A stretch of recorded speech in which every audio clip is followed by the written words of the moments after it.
ಮಾಸದಲ್ಲೇ ಶ್ರೇಷ್ಠವಾದ ಉನ್ನತವಾದ ಅತ್ಯಂತ ಫಲಕಾರಿಯಾದ ಒಂದು ಮಾಸ ಅಂತ ಹೇಳಿದರೆ ಅದು ಕಾರ್ತೀಕ ಮಾಸ ಅಂತ. ಈ ಕಾರ್ತೀಕ ಮಾಸದ ಮಹಾತ್ಮೆಯನ್ನು ಹೇಳ್ರಿ ಅಂತ ಹೇಳಿದಾಗ ಬಹಳ ಆನಂದ ಆಯಿತು. ಕಾರ್ತೀಕ ಮಾಸ ಮಹಾತ್ಮೆ ಅಂತ ಹೇಳಿದರೆ ಗಂಗೆಯಲ್ಲಿ ಸ್ನಾನ ಮಾಡೋದು ಅಂತ ಅರ್ಥ. ಕಾರ್ತೀಕ ಮಾಸದಲ್ಲಿ ಸ್ನಾನ ಮಾಡೋದು ಅಂದರೆ ಗಂಗಾ ಸ್ನಾನ ಮಾಡೋದು ಅಂತ ಅರ್ಥ. ಗಂಗೆಯಲ್ಲಿ ಸ್ನಾನ ಮಾಡಿದರೆ ಎಂಥ ಪುಣ್ಯ ಇದೆ, ಕಾರ್ತೀಕ ಮಾಸವೆಂಬ ಗಂಗೆಯಲ್ಲಿ ಮಿಂದ್ರೆ ಎಷ್ಟು ಪುಣ್ಯ ಇರ್ತದೆ ಅಂತ ಭಾವಿಸ್ರಿ. ತತ್ರಾಪಿ ಕ್ಷೇತ್ರದಲ್ಲಿ ಈ ಮಾಸದ ಮಹಾತ್ಮೆ ಕೇಳೋದಂತರೂ ಬಹಳ ಅದ್ಭುತ. ಕ್ಷೇತ್ರಸ್ವಾಮಿ ಲಕ್ಷ್ಮೀ ವೆಂಕಟೇಶ್ವರ ವಿಶೇಷವಾಗಿ ನನ್ನ ಮೇಲೆ ಅನುಗ್ರಹ ಮಾಡಲಿ ಅಂತಲೇ ಪ್ರಾರ್ಥನೆ ಮಾಡಿಕೊಂಡು, ಮುಖ್ಯಪ್ರಾಣದೇವರು ಅವರನ್ನು ಸ್ಮರಣೆ ಮಾಡಲೇಬೇಕು. ಅಭ್ರಮಂ ಭಂಗರಹಿತಂ ಅಜಡಂ ವಿಮಲಂ ಸದಾ ಆನಂದತೀರ್ಥಮತುಲಂ ಭಜೆ ತಾಪತ್ರಯಾಪಹಂ ಬುದ್ಧಿರ್ಬಲಂ ಯಶೋಧೈರ್ಯಂ ನಿರ್ಭಯತ್ವಂ ಅರೋಗತಾಃ ಅಜಾಡ್ಯಂ ವಾಕ್ಪಟುತ್ವಂಚ ಹನುಮತ್ಸ್ಮರಣಾದ್ ಭವೇತ್. ಕ್ಷೇತ್ರದಲ್ಲಿ, ಶ್ರೀ ಕ್ಷೇತ್ರದಲ್ಲಿ, ಈ ಮಠದಲ್ಲಿ ಮುಖ್ಯಪ್ರಾಣದೇವರ ಸನ್ನಿಧಿ ಇದೆ, ಅದ್ಭುತವಾಗಿದೆ. ಆ ಮುಖ್ಯಪ್ರಾಣದೇವರೇ ಅನುಗ್ರಹ ಮಾಡಲಿ ಅಂತ ಪ್ರಾರ್ಥನೆ ಮಾಡಿಕೊಂಡು ಪ್ರಾರಂಭ ಮಾಡ್ತಿದ್ದೇನೆ. ಯಾಕೆ? ಇದೆಲ್ಲ ಕಾರ್ಯಗಳು ಅವರೇ ಒಳಗೆ ನಿಂತು ನಡೆಸ್ತಾರಂತೆ. ನೋಡ್ರಿ, ಬುದ್ಧಿರ್ಬಲಂ, ನನಗೆ ಹೇಳಲಿಕ್ಕೆ ಬುದ್ಧಿ ಬೇಕಲ್ಲ, ಅದನ್ನು ಕೊಡ್ತಾರಂತೆ. ಯಶೋ ಧೈರ್ಯಂ, ಯಶಸ್ಸು ಕೊಡ್ತಾರಂತೆ.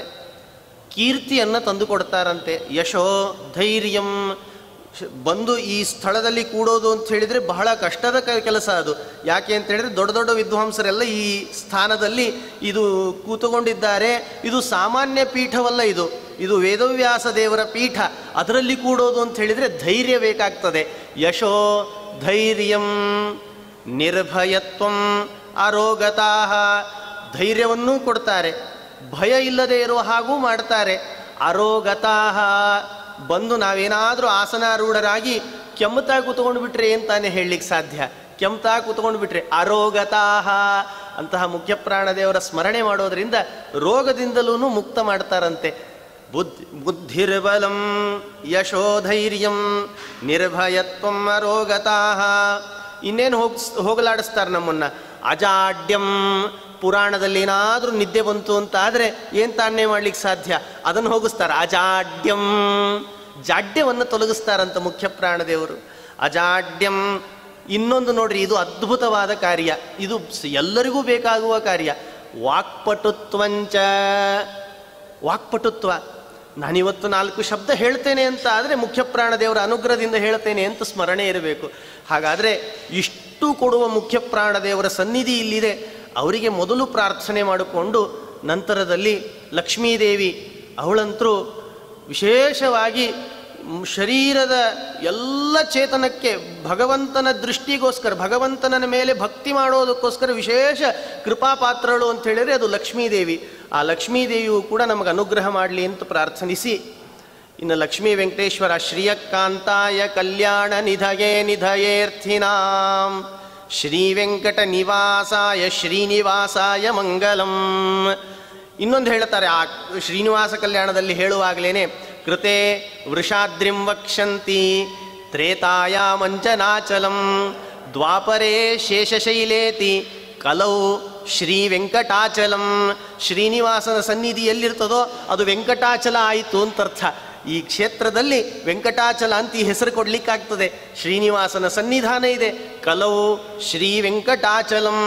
ಕಲಿಯುಗದಲ್ಲಿ ಬಹಳ ಭಕ್ತಿಯಿಂದ ಶ್ರೀನಿವಾಸನನ್ನು ಪ್ರಾರ್ಥನೆ ಮಾಡಿಕೊಂಡ್ರೆ ಸಕಲ ಅಭಿಷ್ಟಗಳನ್ನು ಕೊಡ್ತಾನೆ. ಆದ್ದರಿಂದ ಈ ಕಾರ್ತೀಕ ಮಾಸದ ಪೂರ್ವದಲ್ಲಿಯೇ ಇಷ್ಟು ದೇವತೆಗಳನ್ನು ಸ್ಮರಣೆ ಮಾಡ್ತಾ ಪ್ರಾರಂಭವೇ ಕಾರ್ತೀಕ ಮಾಸದಲ್ಲಿ ಈ ಶೌನಕ ಮುನಿಗಳು ಸೂತರನ್ನು ಕುರಿತು ಪ್ರಾರ್ಥನೆ ಮಾಡಿಕೊಳ್ತಾರಂತೆ. ಸೂತ ಪುರಾಣಿಕರೇ, ಕಾರ್ತೀಕ ಮಾಸದ ಮಹಾತ್ಮೆಯನ್ನು ಹೇಳ್ರಿ ನಮಗೆ ಅಂತ. ಇದು ಒಂಥರ ಸಂವಾದ ರೂಪವಾದ ಒಂದು ಕಥೆ ಇದರಲ್ಲಿ ಹೊರಡುತ್ತದೆ. ಬಹಳ ಅದ್ಭುತವಾಗಿದೆ. 24 ಅಧ್ಯಾಯಗಳು ಈ ಕಾರ್ತೀಕ ಮಾಸದಲ್ಲಿದೆ. ಒಟ್ಟಾರೆ ಎಷ್ಟು 24 ಅಧ್ಯಾಯದಿಂದ ಕೂಡಿದ ಈ ಕಾರ್ತೀಕ ಮಾಸದ ಮಹಾತ್ಮೆ. ಕಾರ್ತೀಕ ಮಾಸದಲ್ಲಿ ಮೊಟ್ಟ ಮೊದಲು ಈ ಶೌನಕರು ಮತ್ತು ಸೂತರು ಇವರಿಬ್ಬರು ಪ್ರಾರ್ಥನೆ ಮುಖಾಂತರ ಸಂವಾದದಲ್ಲಿ ನಡೀತದೆ ಈ ಕಾರ್ಯ ಅಂತ ಹೇಳಿದರೆ ಅದರ ಪೂರ್ವದಲ್ಲೇ ಹೇಳ್ತಾರಂತೆ. ನೋಡು, ಹಿಂದೆ ಸಾಕ್ಷಾತ್ ನಾರದರೇ ಬ್ರಹ್ಮದೇವರ ಮುಖದಿಂದ ಕೇಳತಕ್ಕಂತಹ ಈ ಕಾರ್ತೀಕ ಮಾಸ ಮಹಾತ್ಮೆಯನ್ನು ಇವತ್ತು ನಾನು ನಿನಗೆ ಹೇಳ್ತೀನಿ ಕೇಳು ಅಂತ ಪ್ರಾರಂಭ ಮಾಡ್ತಾರಂತೆ. ಒಂದು ಸಲ ನಾರದರು ಬ್ರಹ್ಮದೇವರನ್ನು ಕುರಿತು ಪ್ರಾರ್ಥನೆ ಮಾಡಿಕೊಳ್ತಾರಂತೆ. ಬ್ರಹ್ಮದೇವರೇ, ಕಲಿಯುಗದ ಜನರಿಗೆ ಬಹಳ ಕಷ್ಟ ಬಂದು ಒದಗಿದೆ, ಮತ್ತು ಈಗ ಬರುವ ಒಂದು ಮಾಸ ಇದೆಯಲ್ಲ ಬಹಳ ಶ್ರೇಷ್ಠವಾದ ಮಾಸ ಅಂತ ಕೇಳಿದ್ದೇನೆ, ಆ ಮಾಸ ಮಹಾತ್ಮೆ ಏನು, ಏನಾದರೂ ಇದರಿಂದ ಸಿಕ್ಕೀತು ನಮಗೆ ಅಂತ ಪ್ರಾರ್ಥನೆ ಮಾಡಿಕೊಂಡು ಕೇಳ್ತಾರಂತೆ ನಾರದರು ಬ್ರಹ್ಮದೇವರನ್ನು ಕುರಿತು.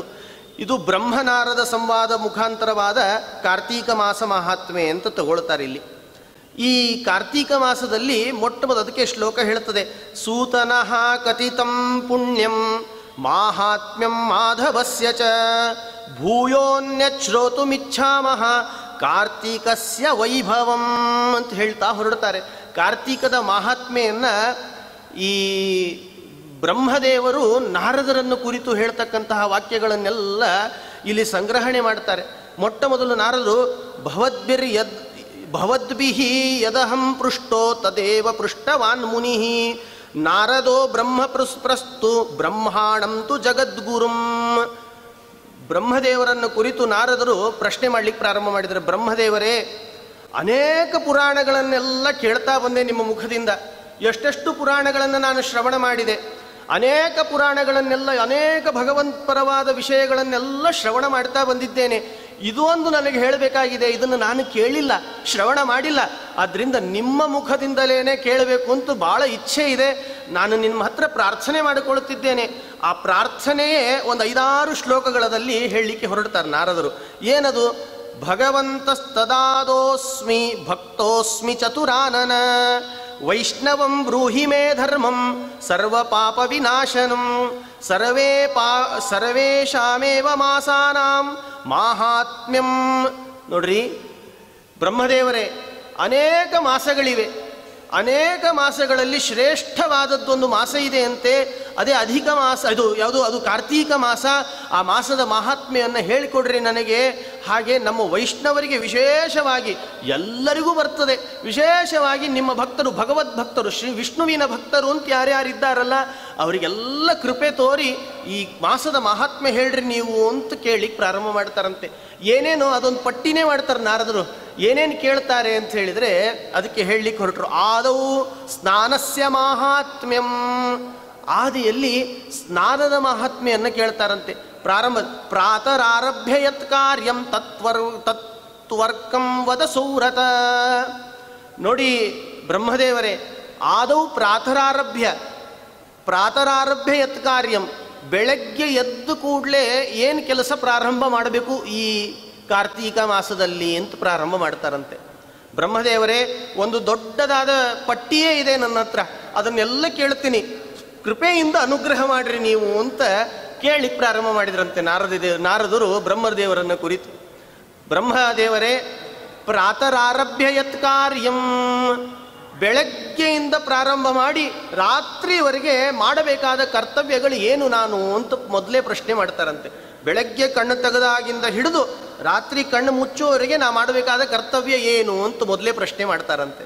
ನಂತರ ಆದೌ ಸ್ನಾನಸ್ಯ ಮಾಹಾತ್ಮ್ಯಂ ವಿಷ್ಣು ಪೂಜನಂ ತಥಾ, ನಂತರದಲ್ಲಿ ಸ್ನಾನದ ಮಹಾತ್ಮೆ ಏನು ಅಂತ ಕಾರ್ತೀಕ ಮಾಸದ ಸ್ನಾನದ ಮಹಾತ್ಮೆ ಏನು, ಹೇಗೆ ಅದು ಮಾಡೋದ್ರಿಂದ ಏನು ಸಿಗ್ತದೆ ಅಂತ ಕೇಳ್ತಾರಂತೆ.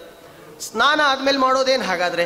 ವಿಷ್ಣು ಪೂಜನಂ ತಥಾ, ವಿಷ್ಣುವಿನ ಪೂಜೆ ಮಾಡ್ತೇವಲ್ಲ ಆ ವಿಷ್ಣು ಪೂಜಾ ಫಲವೇನು ಅಂತ ಮತ್ತೆ ಕೇಳ್ತಾರಂತೆ.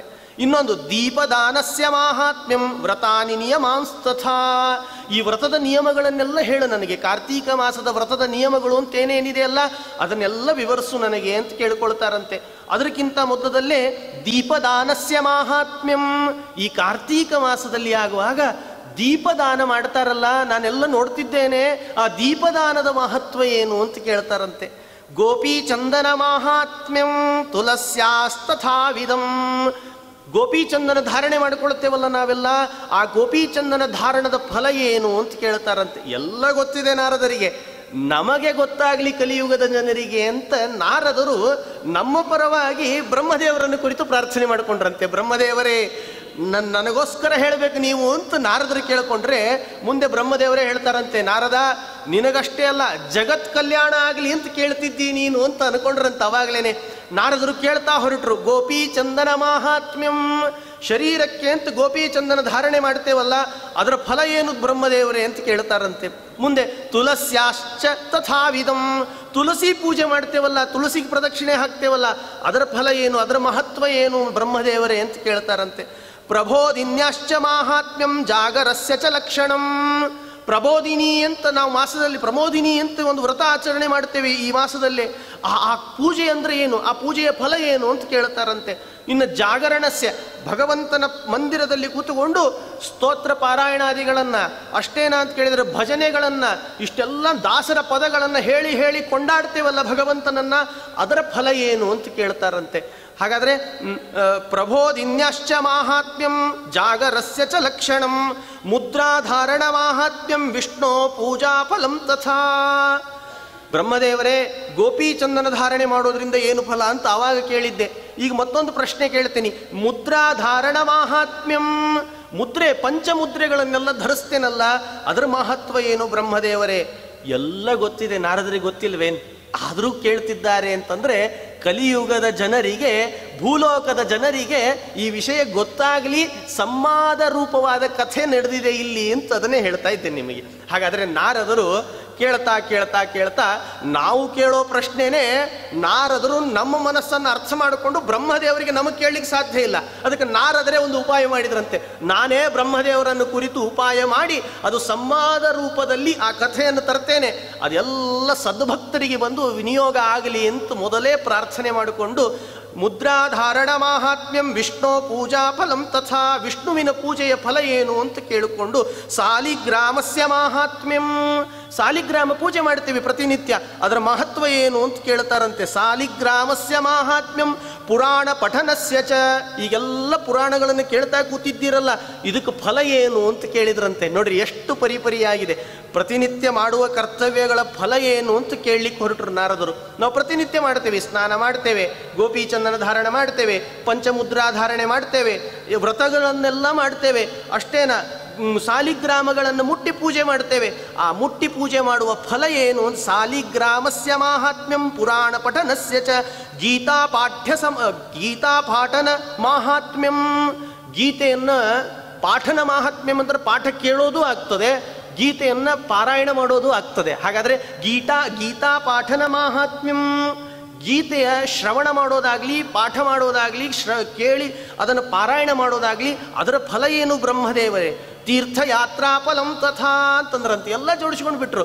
ತೀರ್ಥಯಾತ್ರೆಯ ಫಲ ಏನು ಬ್ರಹ್ಮದೇವರೇ ಅಂತ ಕೇಳ್ತಾರಂತೆ. ಹಾಗಾದರೆ ಎಷ್ಟು ಪ್ರಶ್ನೆ ಮಾಡಿದರು. ಬೆಳಗ್ಗೆ ಏಳೋದ್ರಿಂದ ಹಿಡ್ಕೊಂಡು ನಮ್ಮ ಅಂದರೆ ಬೆಳಗ್ಗೆ ಏಳೋದು ಅಂದರೆ ನಮ್ಮ ಜೀವನದ ಹುಟ್ಟು ಅಂತ ಅರ್ಥ. ಸಂಜೆಯ ತನಕ ಅಂತಂದರೆ ನಮ್ಮ ಜೀವನದ ಸಂಜೆ ಅಂದರೆ ಮುದಿತನ ಬಂದು ಕೃಷ್ಣಾರ್ಪಣ ಅಂತ ಅನ್ನೋದು. ಹಾಗಾದರೆ ಎಷ್ಟು ಆಶ್ಚರ್ಯವಾಗಿದೆ ನೋಡ್ರಿ. ಏಳೋದು ಅಂತ ಹೇಳಿದರೆ ನಮ್ಮ ಹುಟ್ಟು ಅಂತ ಅರ್ಥ.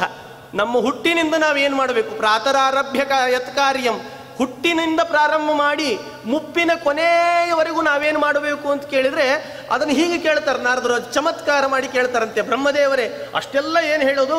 ಹಾಗಾದರೆ ಒಂದು ಕೆಲಸ ಮಾಡು, ಬೆಳಗ್ಗೆ ಎದ್ದಿನಿಂದ ಹಿಡಿದು ರಾತ್ರಿ ಮಲಗೋದ್ರ ತನಕ ನಾನು ಏನು ಮಾಡಲಿ ಅಂತ ಕೇಳಿದರು.